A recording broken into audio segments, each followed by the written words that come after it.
a new down album is always a big event in the metal community. How was Over the Under welcomed? It's been, I mean, reviews and things have been great, and the fans seem to really dig it. Shows are going great, you know, the new stuff's going over well live, so, excuse me. I think it's been received really well. We're real pleased, you know. Okay, based on your Hedgerow was recorded in the barn. Did you want to reattempt this experience with Over the Under? No, we did the total opposite. I mean, Bustle in Your Hedgerow, we wrote and recorded it in 28 days, and this one we spent like a year demoing and rewriting and demoing and rewriting, and we knew, you know, I mean, I'm real happy with Bustle in Your Hedgerow, but it was a kind of a crazy experience. Like, you know, we all lived together in the barn, and when people shared, I slept on the same little beat-up couch for the whole month, and, you know, it was just, I mean, we worked almost 24, it was like around the clock, you know, we work in shifts.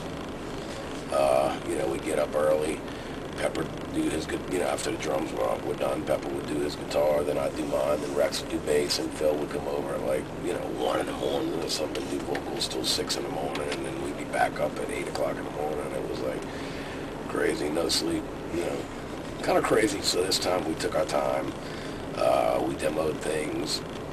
I mean, it had been so long, and, you know, when we got back together, we decided it's going to be our real band. Let's do this thing for real.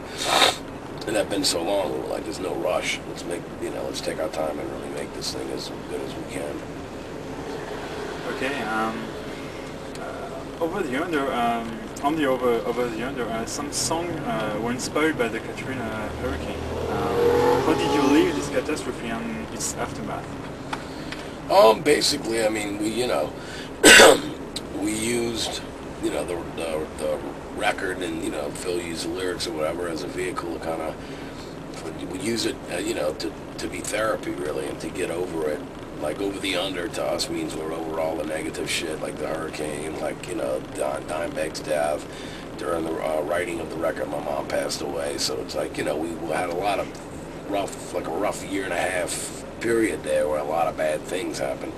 And we said, fuck it, let's move forward, you know, let's get over this and be positive, you know, and thank God we're alive, and, you know, we didn't die in the hurricane and whatever, you know, and none of us really personally had, you know, too much happen to our property, which we were really fortunate, so we tried to have a positive attitude, yeah, and move forward, not look back, you know.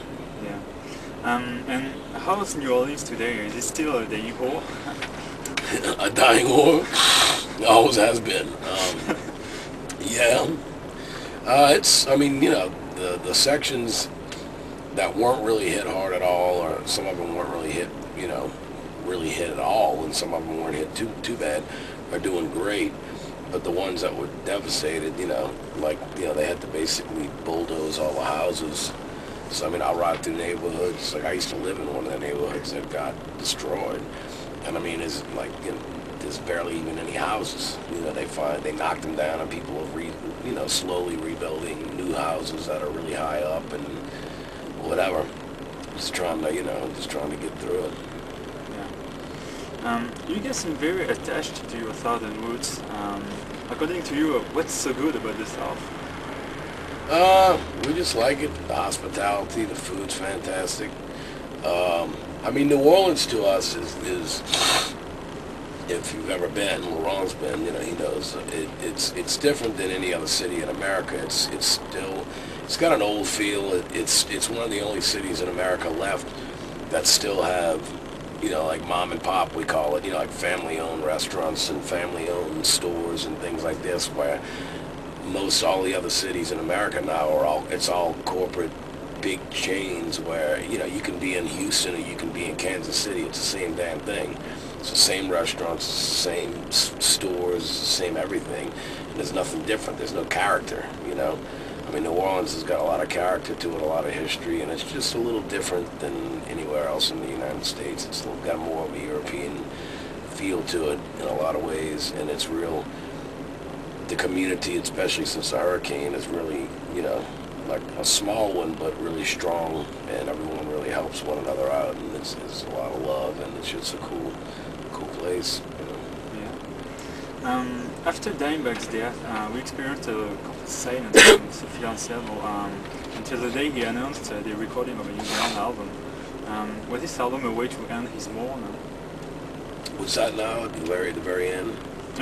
Was this album a way to end his mourn? Yeah, I think so. I think, he finally was like, he makes music. He's a great musician. He's a great songwriter. He's a great lyricist. And he had to eventually get back to making music because that's what he does, And I think that he used the album as, a therapeutic step in the right direction, and said, the first time he was on stage since Dime's death was 2.5 years after Dime's death. In 06 when we went down and came over here, that was the first time he was on stage. It was, in Hamburg, Germany, in the summer of 06. So it was, it was a big step for him. And, we're just really careful with security and everything now. And, he's done enough. We've done 100 shows at least now, So I think he's back in the groove for sure. He's singing great. Yeah.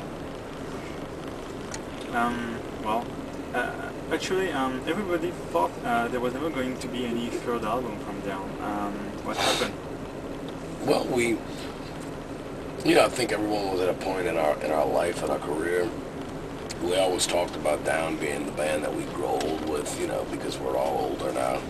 Like by the end of it, in a couple of months, everybody in the band will be at least 40. So we're not kids, And I still do Crowbar. I just did the Kingdom of Sorrow. These things are for fun, now. And Phil's got a bunch of projects. Jimmy's still got I Hate God. But Down is our real band, and it's our career, And we decided to, we said, let's get back together and do this for real. And we still have a lot of touring ahead of us. It's only April, and we've got stuff planned all the way up until through October already, and then we want to come back to Europe probably in November and December before, having it stop before Christmas. But come back over and do big city markets again. And really, the European fans have been really good to us, so we really want to concentrate on Europe a lot. Yeah. So can you consider today Down as a real band and not anymore like an all-star side project? No, it's totally our real band. It's everyone's band. We still do things on the other things. I enjoy the other things and I'm serious about them, but the other things are for fun now. Where Down's our business, it's our career, it's our real band, Yeah. The releases of Down albums are very spaced out. Do we have to expect again a long wait before we can hear a new album? Well, no, not anymore. We plan on touring a lot, so you'll see us live a lot, and then we want to hit South America. We're going to Japan in October. We want to try to go, back to Australia and just hit everywhere. Back to Europe, more stuff in the States possibly. We're doing 6 stadium shows with Metallica this summer in Eastern Europe that we're really excited about. So, when we do get done, of course, we're going to take a break for a bit. But it's not going to be, that long. It's our real band now. It's not like Phil's going back to